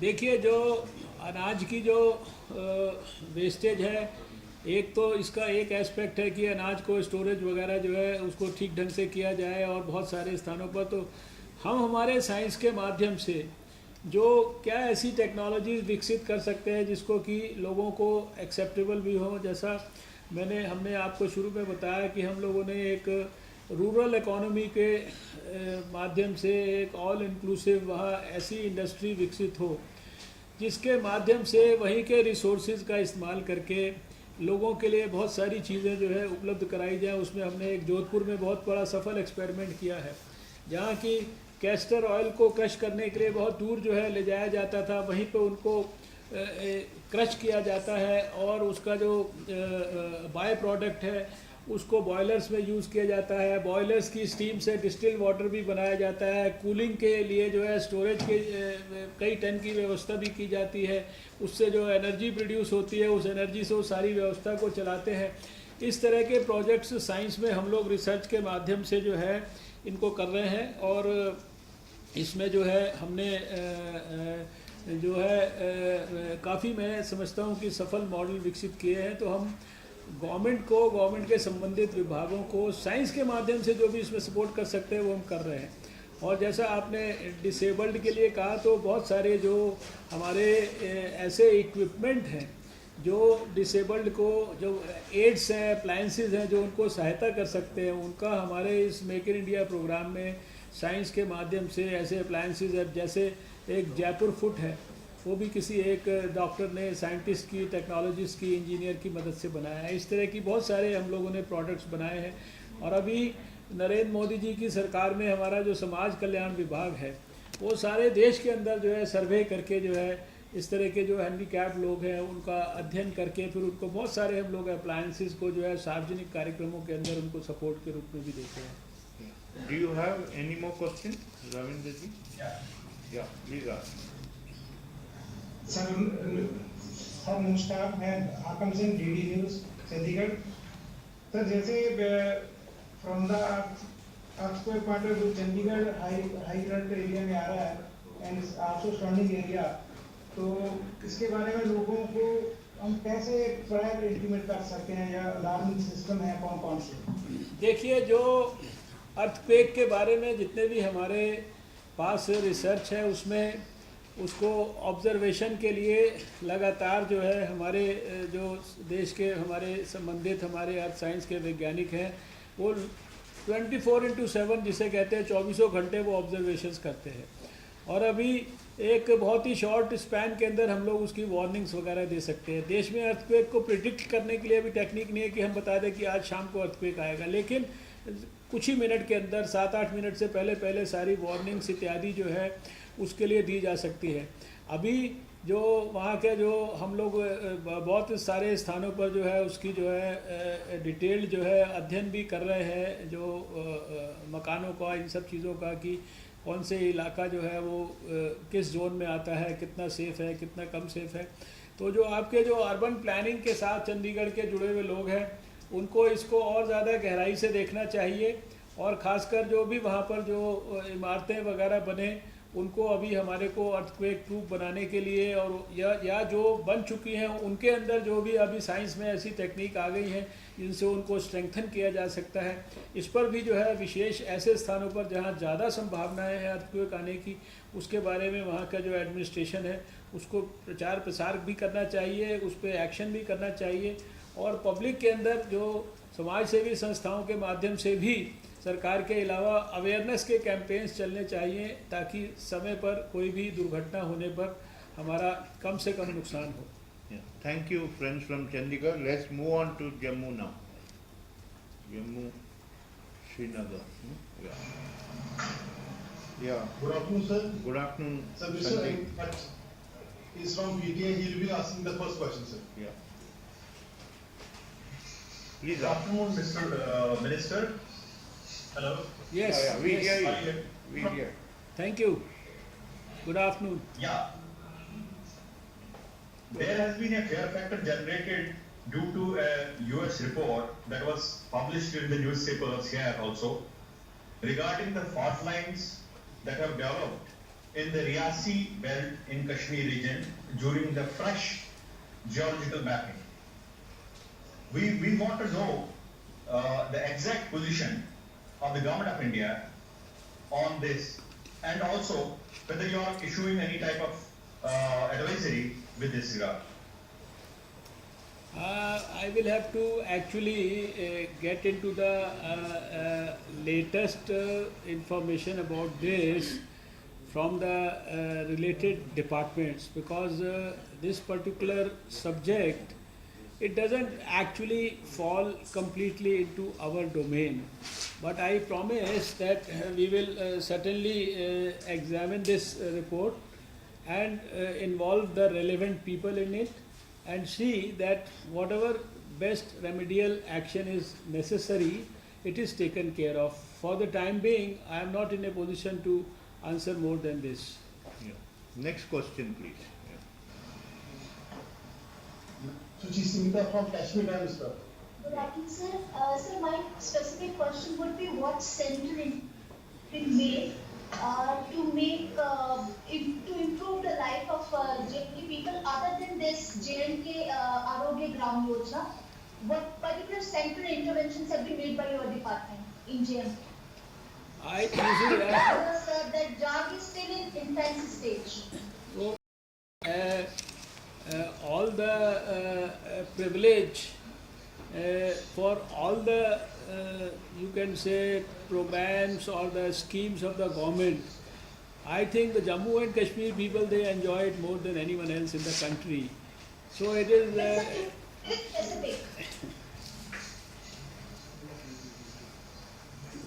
we as I mentioned, as if you are talking about our lab only, then we have a very, I mentioned about it when I made an initial remark, that there is already a strong hand-holding program from the department for your farmers there, and all these and aroma mission and all the support that we give for the lavender farms, aromatics, etc. They are all being provided there, and in fact, honestly, I quote the example of Jammu, and of course there is a lab in Lucknow to the rest of the people in the country, and this aroma mission which has originated and which has been successfully, you can say, in the stages of implementation in Jammu. We are in the process and planning to make it a big, huge national mission. As far as the various support systems to Jammu or Kashmir are concerned, whether they belong to this department or that department, I can assure you that we will not deprive Jammu and Kashmir of anything that this country needs and anything that they deserve. Yeah. Next question. Okay, sir, the next question will be asked by Sir Shri R.P. Sharma from Good evening, sir. This is Astrid from Tribune. I would like to ask you one thing that, as you know, that global warming has become a global issue right now, and 80% of the glaciers are located in Jammu and Kashmir. So there are conflicting reports that some says that glaciers are melting very fast, others says that global glaciers are still intact. So what kind of projects your ministry have been undertaking in Jammu and Kashmir to study the health of the glaciers and to protect the glaciers? Lucy, I have to tell you two things. That number one, in Pune, we have a very, very advanced research going on to deal with these issues related to climate change and global warming, which affect adversely the whole country and the whole world. And the second thing is that in our future action and strategies, all the studies about the Himalayan region, best possible manner. Yeah. Thank you, friends from Jammu. Let's move on to Lucknow now, please.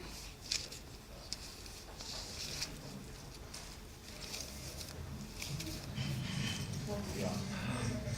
Lucknow, Arimardan ji, good evening. And all the friends assembled there. Please ask your question. नमस्कार, लखनऊ से अनवर सिंह। नमस्कार। First question मंत्री महोदय, आपने अपने संबोधन की शुरुआत में ही एरोमा मिशन का जिक्र किया था। उत्तर प्रदेश का मैं राजीव हूँ दैनिक जागरण से जी। आपने अपने संबोधन की शुरुआत में ही एरोमा मिशन का जिक्र किया था। उत्तर प्रदेश का बुंदेलखंड क्षेत्र अपने सूखे के कारण सुर्खियों में रहा है और वहां पर सघन और औषधीय पौधों की खेती की संभावनाओं के आधार पर अभी बाबा रामदेव जी ने भी मुख्यमंत्री अखिलेश यादव जी से मुलाकात की थी।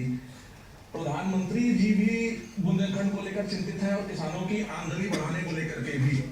तो क्या एरोमा मिशन के तहत केंद्र सरकार बुंदेलखंड में सघन और औषधीय पौधों की खेती को बढ़ावा देने के लिए कुछ कदम उठाएगी? देखिए, जो एरोमा मिशन है उसके तहत खाली बुंदेलखंड नहीं, देश में जहाँ पर भी किसानों को उससे लाभ मिल सकता है। और अभी आप पता नहीं उस कार्यक्रम में थे कि नहीं थे, मैं आपके लखनऊ के अंदर सी मैप के अंदर जो है करीब शायद 30 जनवरी था इसी साल का, 30-31 जनवरी जब उनका नेशनल वो होता है, तो उस समय पे करीब कई हज़ार जो है किसान वहाँ पर आए थे और सारे प्रदेश से आए थे। उत्तर प्रदेश में जो सरकार है उसके अधिकारी भी, वरिष्ठ अधिकारी भी वहाँ पर थे। उन सब के साथ कोऑर्डिनेशन करके वहाँ हम लोगों ने बहुत सारे किसानों को उसके अंदर जो इस मिशन के तहत जो है समर्थन दिया।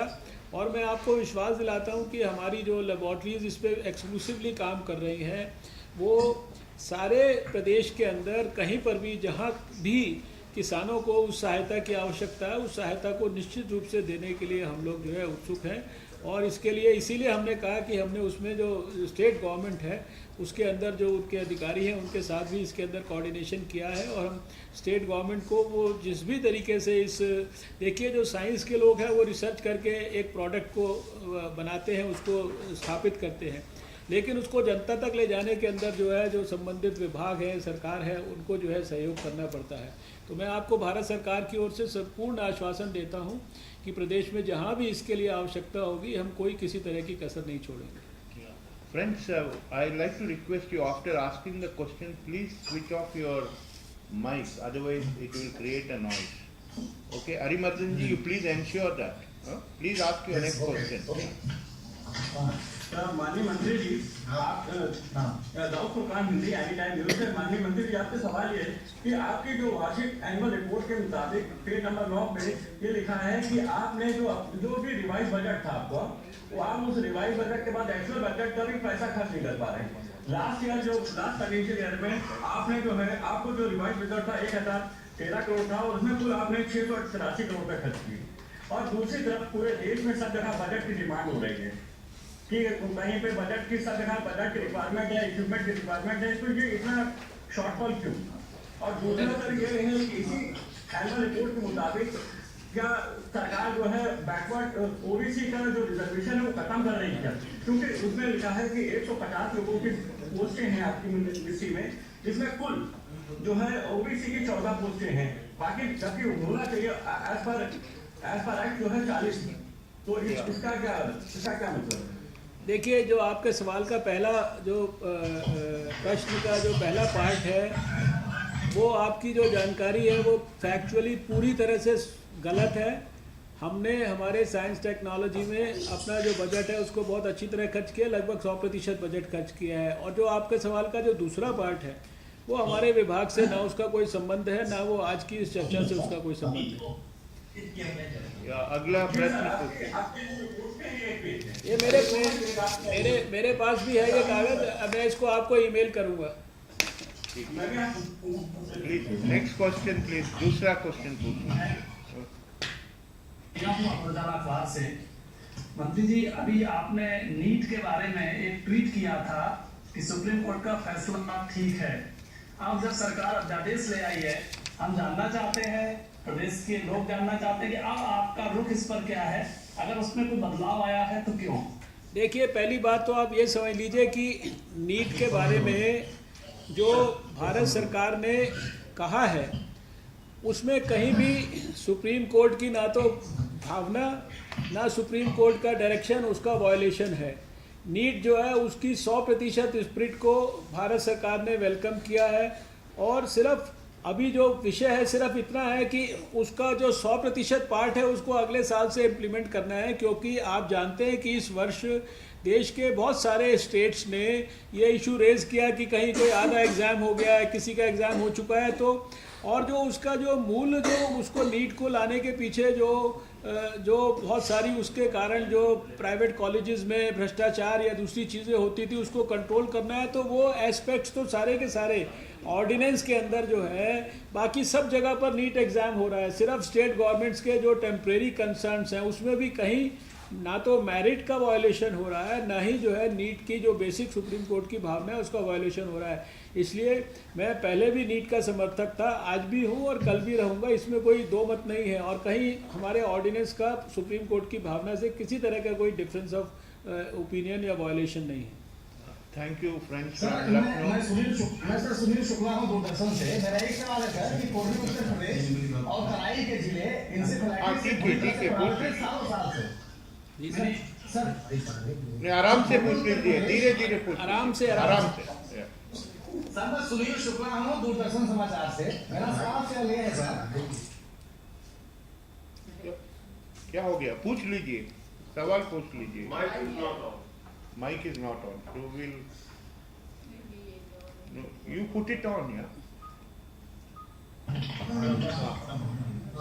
मैं सुनील शुक्ला हूं सर दूरदर्शन से। मेरा सवाल है सर कि पूर्वी उत्तर प्रदेश के लगभग 22 जिले और तराई रीजन के प्रदेश में सालों साल से इंसेफेलाइटिस से प्रभावित हैं। हजारों लोग मर जाते हैं हर साल। मेरा आपसे सीधा सवाल यह है कि इस रोग को रोकने के लिए या प्रभावित लोगों को के पुनर्वास के लिए आपके मंत्रालय का हस्तक्षेप क्या है? देखिए, जो एन्केफेलाइटिस जो है, इस बीमारी के लिए जो इससे संबंधित जो रिसर्च है, वो जो इसके एक्चुअल जो कारण है उसको पता लगाने के लिए वो रिसर्च खाली भारत में ही नहीं है, अंतर्राष्ट्रीय स्तर पर भी हो रही है। और मैं जब स्वास्थ्य मंत्री था तब भी हमने अंतर्राष्ट्रीय एजेंसीज के साथ मिलकर उस रिसर्च को और आगे बढ़ाने के लिए काम किया था। और हमारे साइंस एंड टेक्नोलॉजी विभाग में भी जो है उसके कारणों के बारे में, क्योंकि आप जानते हैं कि उसके बहुत सारे कारण जो है प्रस्तावित हैं, लेकिन अभी एक पूरी तरीके से ये एस्टैब्लिश नहीं हो पाया है कि वो किस कारण से जो है बच्चों को अपना दुष्प्रभाव दिखाती है। हम अपने विभाग की तरफ से आपको ये इतना विश्वास के साथ बताना चाहते हैं कि हम स्वास्थ्य मंत्रालय के साथ मिलकर, ICMR के साथ मिलकर, अपने डिपार्टमेंट के वैज्ञानिकों के साथ मिलकर इस बीमारी की तह में पहुंचकर इसके कारणों को पता लगाने के बारे में और उसके लिए भी अंतर्राष्ट्रीय जो इसके लिए जो हमारा जो डिजीज़ कंट्रोल का जो सेंटर है एटलांटा में अमेरिका में, उसके साथ मैंने खुद मीटिंग की थी एटलांटा के अंदर जाके जब मैं स्वास्थ्य मंत्री था। इसलिए जो है उस चीज़ को हम लोग जितना भी रिसर्च की दृष्टि से ज़रूरी है, हम ये समझते हैं ये बहुत दुखदायक है, कष्टदायक है। मैंने स्वास्थ्य मंत्री के रूप में वहाँ स्वयं जाकर जो है सब जगह पे मुजफ्फरपुर और बहुत जगहों पर जाकर, बिहार में भी जो है उनको बच्चों को, गोरखपुर के अंदर भी सब जगह पे जाके देखा है। और वो छोटे छोटे बच्चे जिनकी जो है असाधारण और असमय और अचानक जो मृत्यु होती है, वो सबके लिए बहुत दुख का विषय है। और हम इसके बारे में पूरी, जिससे कहते हैं पूरी तत्परता और संवेदनशीलता से सरकार के अंदर जो आवश्यक रिसर्च है वो कर रहे हैं। Yeah, I see one of you is all ready to ask a question. You have also tagged the mic. If you want to ask a question, please ask. Yes, sir. Jammu Center, sir. Time is coming us to answer another question. Yeah. Jammu Center, sir. No, we'll come back that. But is there any question from Lucknow? Yes. Yeah, please ask. Sir, मैं मेराजुद्दीन खान हूँ आकाशवाणी समाचार से। माननीय मंत्री महोदय, अपने initial remarks में एक बात कही थी, दूध को टेस्ट करने के लिए कोई ऐसा अपरेटस डिवाइस किया गया है जो 10-15 पैसे में लोगों को दूध टेस्ट करा देगा, या ऐसा की कोई चीज़ है? तो क्या उत्तर प्रदेश में कोई संस्था, कोई हमारी जो सरकारी दफ्तर हैं, उनके माध्यम से ये सुविधा उपलब्ध कराई जा रही है सर? देखिए, आपने बहुत अच्छा ये प्रश्न पूछा। इस प्रश्न का जवाब मैंने भारत की संसद को भी दिया था। जो पिलानी के अंदर जो हमारी CSIR की लेबॉर्ट्री है, उसने जैसे एक इलेक्ट्रॉनिक टंग होता है, उसी प्रिंसिपल को अपनाते हुए जो है ये एक शीर स्कैनर करके एक इंस्ट्रूमेंट को जो है उन्होंने निर्माण किया है, जिसकी मदद से ये इंस्ट्रूमेंट अभी करीब जो इक्विपमेंट है देश में 51 जगह पर लग चुका है। राजस्थान और गुजरात की कंपनी जो है दो, उन्होंने इसको जो है ओन भी किया है टेक्नोलॉजी को। ये उन स्थानों पर गांवों के अंदर या मिल्क कलेक्शन सेंटर्स के अंदर या डेयरी के अंदर लगाने के लिए, या बड़ी बड़ी हाउसिंग सोसाइटीज़ में जब बहुत सारे लोगों के लिए दूध आता है, ये उपयोगी हो सकता है। जहाँ की एक जगह पे आके कई जगह का दूध मिलता है तो उसको बड़े एक उसमें मिलाने के पहले उसकी टेस्टिंग की जा सकती है। और इस इक्विपमेंट के अंदर जो टेस्टिंग का जो रिज़ल्ट आता है वो करीब 40-45 सेकंड में आ जाता है। और इक्विपमेंट के अंदर जो उसके रनिंग कॉस्ट एक टेस्ट के लिए उसको जो कैलकुलेट किया वो 5-10 पैसे से ज़्यादा नहीं आती है। ये जो बड़ा वाला जो इक्विपमेंट है, इसकी जो ओरिजिनल कॉस्ट है वो 70-80 हज़ार के करीब है। हमने इस टेक्नोलॉजी को जो हमारे CSIR में इसको निकालने के बाद हमने देश के, मैंने व्यक्तिगत तौर पर देश के सभी स्वास्थ्य मंत्रियों को, देश के सभी एनिमल हस्बेंड्री के जितने भी जो डिपार्टमेंट के मंत्री हैं, उनको सबको व्यक्तिगत चिट्ठी लिखी है कि अगर इसको जो स्टेट गवर्नमेंट्स हैं एक बड़े आंदोलन के रूप में इसको विकसित करें, तो क्योंकि अभी जो FSSAI ने 2011-12 में देश में जांच किया, उसमें उन्होंने ये अपनी अंतिम रिपोर्ट में कहा कि लगभग 68% जो दूध के सैंपल्स हैं वो देश में कंटेमिनेटेड हैं। और उसके अंदर जो है ज़्यादातर प्रदेशों के अंदर जो है वो रिपोर्ट कोई बहुत अच्छी नहीं थी। इसलिए ये दूध की टेस्टिंग जो है, इसके बारे में ये हमारे जो वैज्ञानिकों ने काम किया है, ये एक बड़े आंदोलन के रूप में देश में विकसित होने की इसमें नितांत आवश्यकता है। और मेरा आपसे ये विनम्र अनुरोध है, क्योंकि आप लखनऊ में हैं, तो आप भी अपनी जो स्टेट गवर्नमेंट है उसको इसके लिए जो है प्रेरित करें कि जो भारत सरकार ने, क्योंकि आप जानते हैं कि ये जब तक स्टेट गवर्नमेंट्स इसको आगे आंदोलन के रूप में नहीं बढ़ाएंगी, तब तक ये विषय कोई सेंटर जो है कोई अकेले अपने दम पे नहीं कर सकता। Thank you, friends from Lucknow. Sir, I have a request. There are 3 centers they want to ask a single question. No problem. Are you okay? So let's go to Bangalore first. There was a request, specific request from Bangalore. Yeah. Rajnikant, please. Yeah. Bangalore was. Manju Sagar from This is Manju Sagar from Deccan newspaper. Yeah. I have a query, sir. This garbage is a major issue across India, major cities. Why not make the research is happening to generate CNG or biogas and make its commercial use? Can you repeat the question again, please? Sir, I have a question. This is about the garbage. It's a very big issue across India, and Bangalore is also suffering from it. So why not major research is happening to generate CNG or biogas and make its commercial use? Right now it's happening, but it's happening in a very minuscule level, very small level. You see, already garbage to waste, this technology is already being developed and it is being scaled up. So this process is already, you can say it has already got the attention of the scientists and our laboratories. It is not that it is unattended at the moment in the country. Yeah. Let's go to Chennai. Thank you, friend. Let's go to Chennai. Yeah, 1 minute. Chennai first. Yeah. Muthu, somebody wanted to ask a question. Yeah. Yeah, please ask your question. I am Bhavani from Dinamani. As you know, farmers of Maharashtra tea are committing suicide often.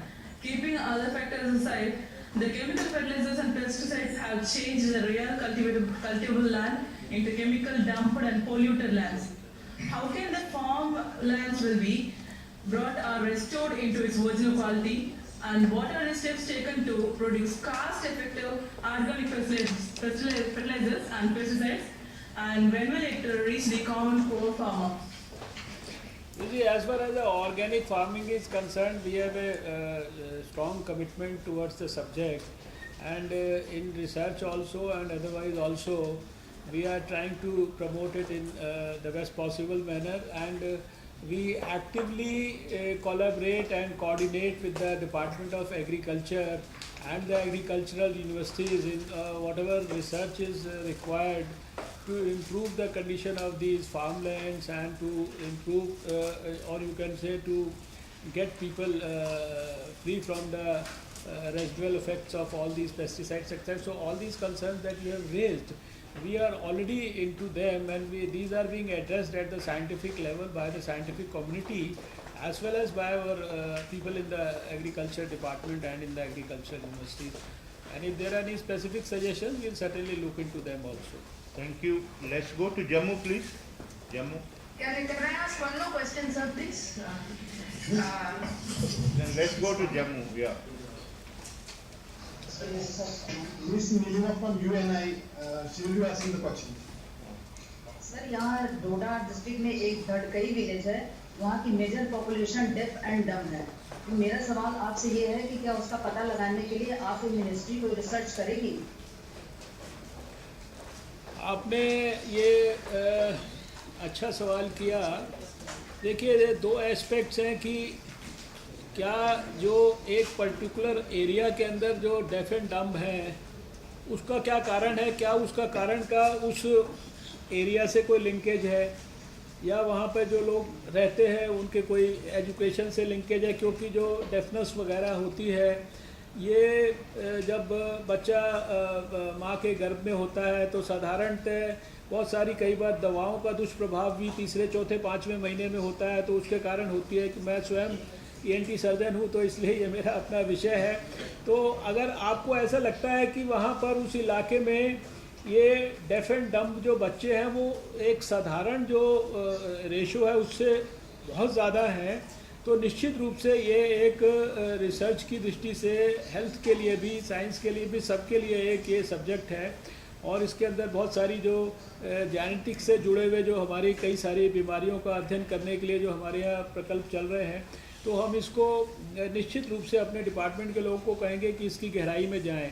दूसरी चीज़ जो मैं कहना चाहता हूँ कि जो deaf and dumb बच्चे हैं इनके लिए जो आजकल जो लेटेस्ट है कि कॉक्लियर इम्प्लांट लगाया जाता है। कॉक्लियर इम्प्लांट जो देश के अंदर जो मिलते हैं वो जो विदेशों में बनते हैं वो 6-7 लाख रुपए का आता है। अभी हमारे यहाँ पर जो है हम लोगों ने रिसर्च कराकर जो अपना इंडिजिनस मेक इन इंडिया के अंदर कॉक्लियर इम्प्लांट जो है उसको बनाया है, जिससे कि एक आम व्यक्ति भी उसको अफोर्ड कर सके। दूसरा, जो इस तरह के बच्चों को सपोर्ट करने के लिए प्रधानमंत्री नरेंद्र मोदी जी के निर्देश पर हमारे समाज कल्याण विभाग में भी स्कीम के तहत ये कॉक्लियर इम्प्लांट्स महंगे होते हुए भी जो है ऐसे बच्चों को जो है उस कार्यक्रम के तहत जो है उपलब्ध कराए जाते हैं। और मैं ये समझता हूँ कि आपने एक बहुत अत्यंत महत्वपूर्ण और बहुत ही संवेदनशील विषय इसको रेज़ किया है। मैं आपसे ये ज़रूर चाहूँगा कि आप जो वहाँ जो भी जहाँ के बारे में ये इशू है, इसके बारे में मुझे एक लिखित पत्र भी ज़रूर भेजिएगा, ताकि मैं अपनी टीम को भेजकर इसके बारे में जो इनिशिएट प्रोसेस है उसको मैं करवा सकूँ। Ladies and gentlemen, भुवनेश्वर से एक क्वेश्चन है सर। भुवनेश्वर से एक क्वेश्चन भुवनेश्वर से। Right, please go on. From Indian Express, Mr. Vijay Vardhan will be putting the question. Sir, Odisha, we are also facing like the threat from Kerala pointed out this coastal areas of Odisha is also facing a similar problem. There was a geotube program under this ICZM, Integrated Coastal Zone Management Program, that is a World Bank funded program. But that geotube program is not successful. The efficacy of the program is now in question. Do you have any alternative plan to stop this coastal erosion? I think this issue was raised earlier also, and it is related to the Central Water Commission. And I think I am not in a position to answer this question, but I will certainly, as I promised earlier, convey your concern to the relevant quarters. Ladies and gentlemen, I take this opportunity to thank the Honorable Minister, who took all of your questions with such patience and answered them so elaborately and at times very scientifically. Thank you, sir. And I also acknowledge the presence of the team of secretaries here. Many, many thanks for being here. And my friends from the media, from all the regional centers, for making it convenient to come. I have worked in the regional office. I know you might have had to come from some of you at least, from a long distance to the center. And we really appreciate your time, your energy and your queries. Thank you very much. And I thank all my officers of PIB for facilitating. Thank you. I also want to express my heartfelt gratitude to all of you, and really grateful that you spent your valuable time this afternoon for me. Thank you so much. More than wonderful. Welcome, sir. Thank you. Thank you, sir.